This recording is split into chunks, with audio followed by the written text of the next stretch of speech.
Salam saudara-saudara, berjumpa kembali bersama dengan saya di channel ini. Bagaimana kabar kita semua? Kiranya kabar kita selalu baik-baik saja dan terus diberkati Tuhan dengan melimpah-limpah. Amin. Video kali ini kita akan menonton video cuplikan baru-baru ini viral di media sosial. Ungkap seorang yaitu Kumaila bahwa channelnya, kontennya diserang oleh orang-orang tertentu. Ya tentunya mereka tidak suka karena seorang Kumaila berkata jujur dan menyampaikan kebenaran sesuai dengan data dan fakta yang telah dipelajarinya.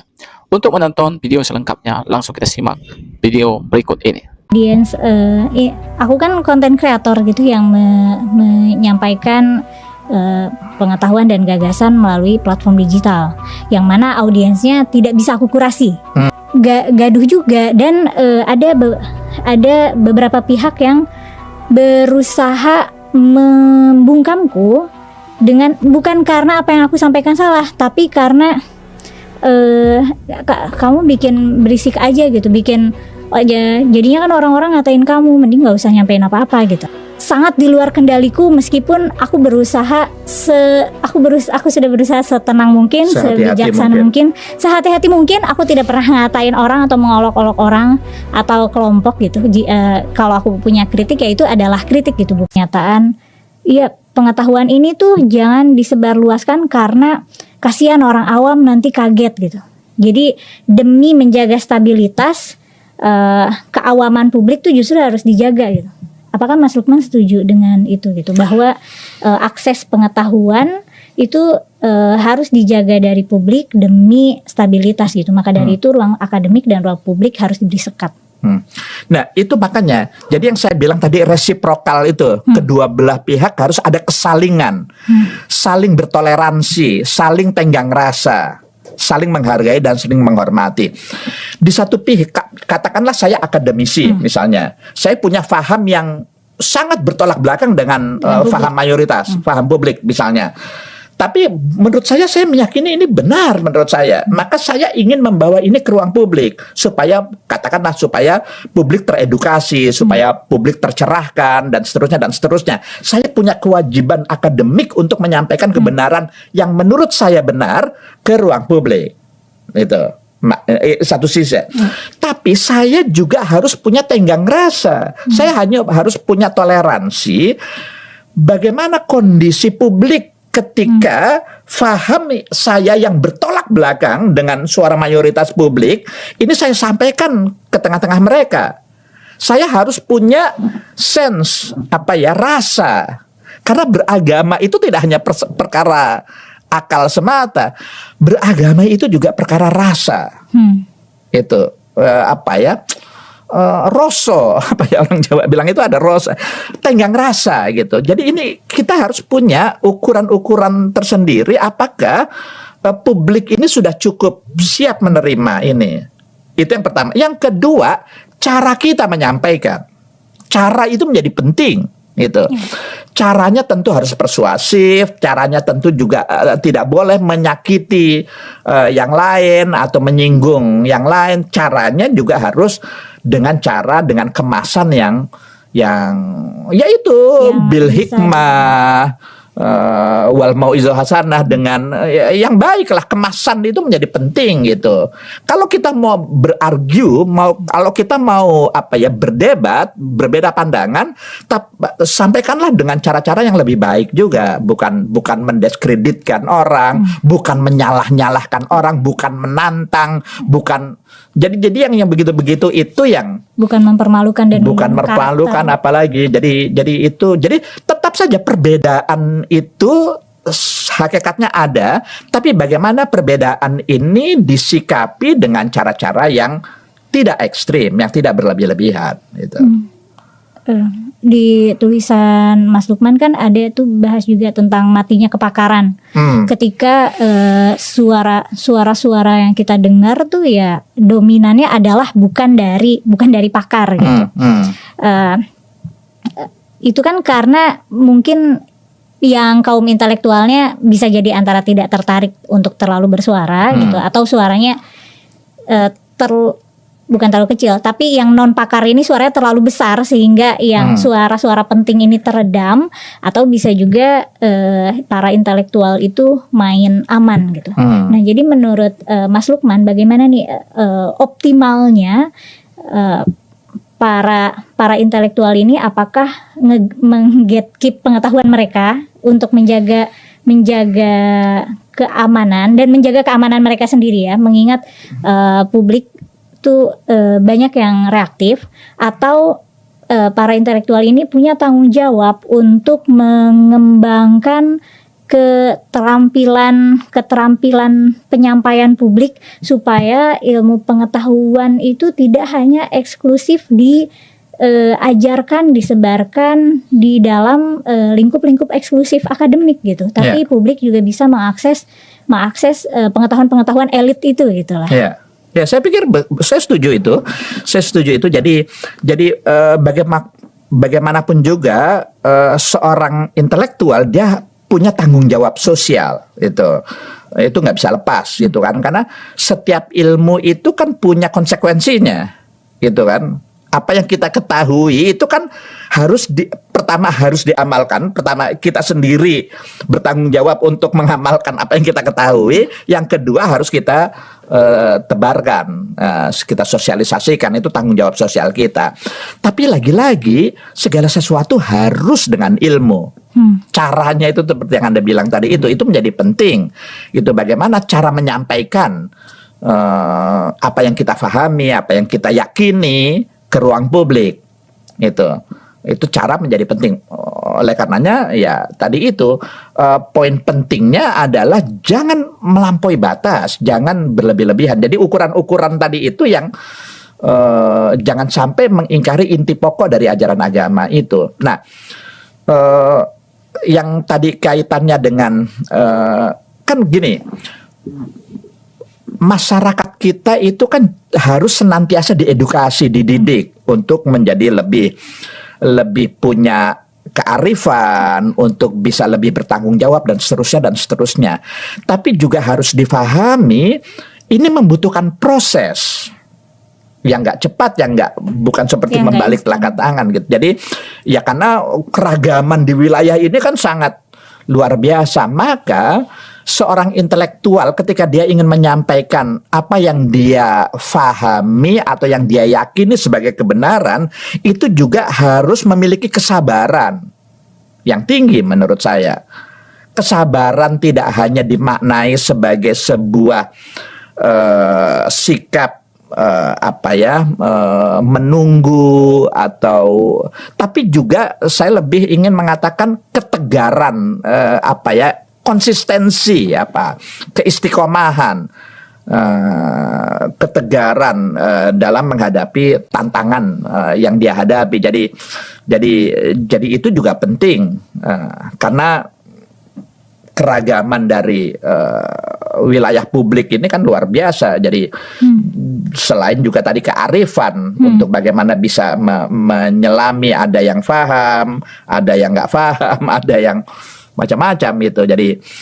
Jadi cara buat saya itu tidak kalah penting. Bahkan seringkali cara itu lebih penting dari materi atau bahan yang mau kita sampaikan gitu kan. Ada gium dulu di pesantren itu kan, at-tariqatu ahammu minal maddah.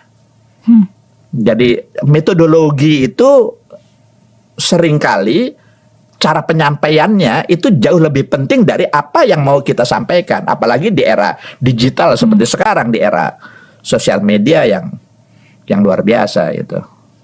Iya, mungkin aku tambah konteks aku kali ya, karena audiens aku kan konten kreator gitu yang menyampaikan pengetahuan dan gagasan melalui platform digital, yang mana audiensnya tidak bisa aku kurasi. Maksudnya audiensnya adalah publik umum gitu.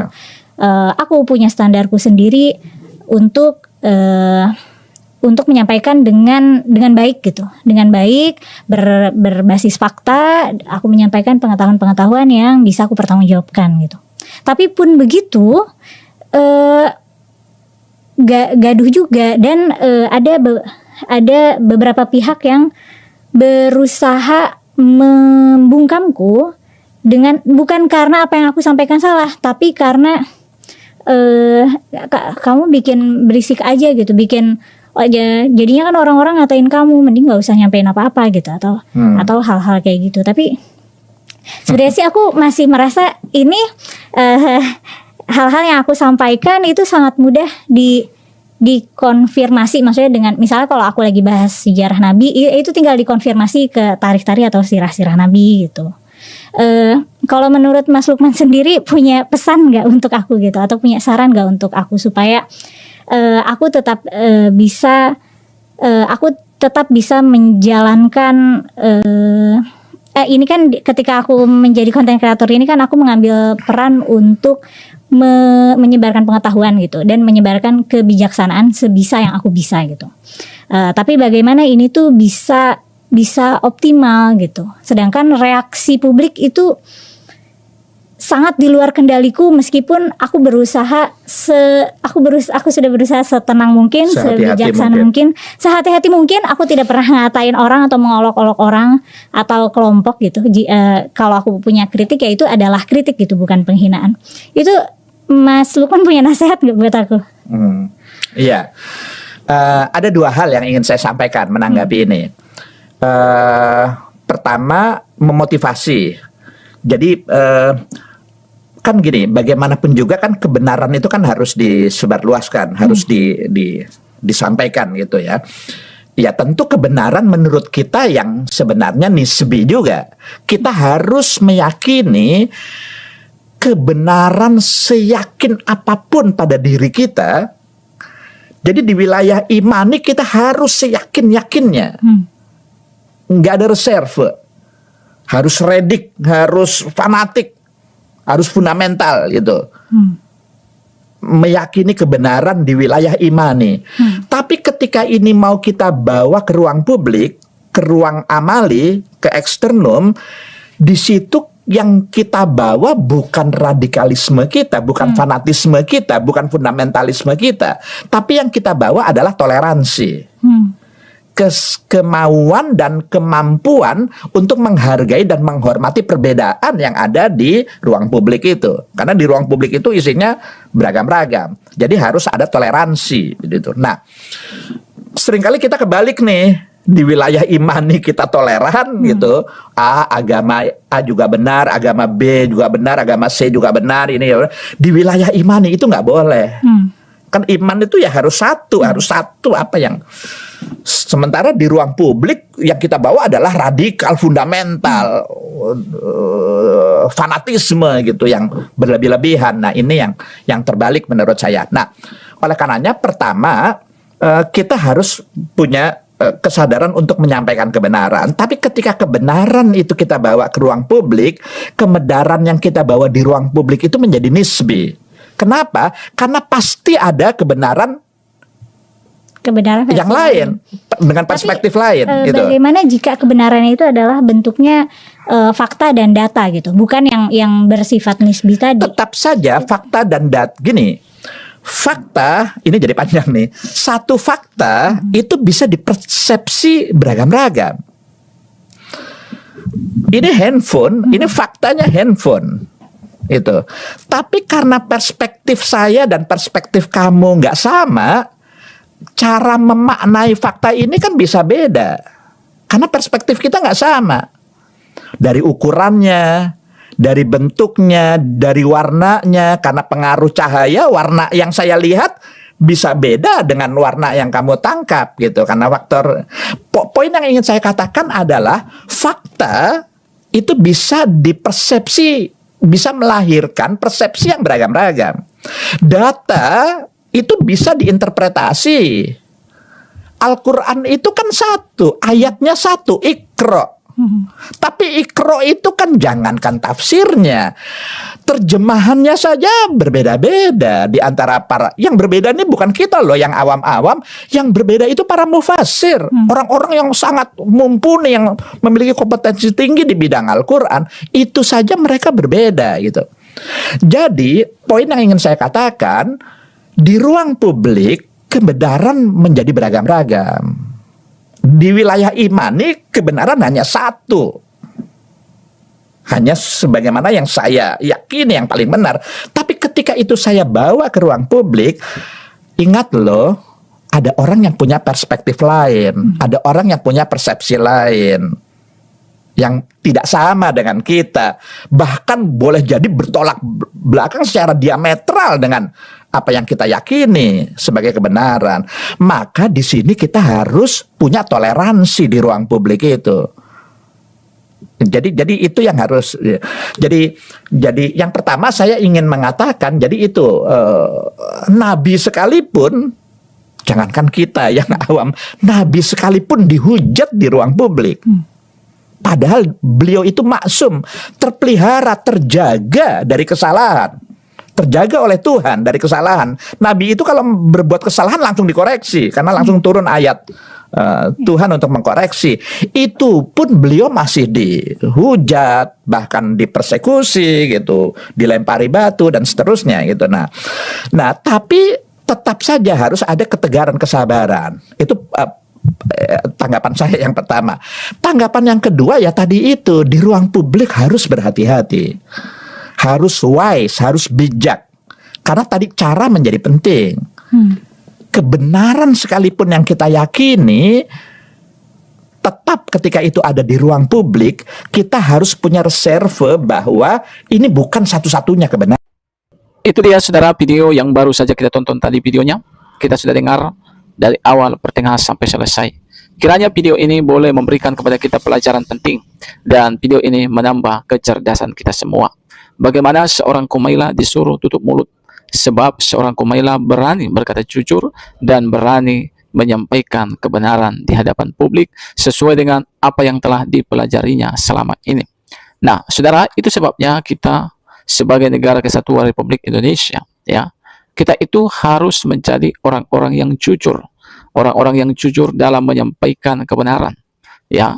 Bapak Ibu, itu sebabnya kita menonton video sebelumnya, ya, ada yaitu seorang Egy Sujana ketika dia berdebat dengan Pendeta Moriwali dan juga Pendeta Moses.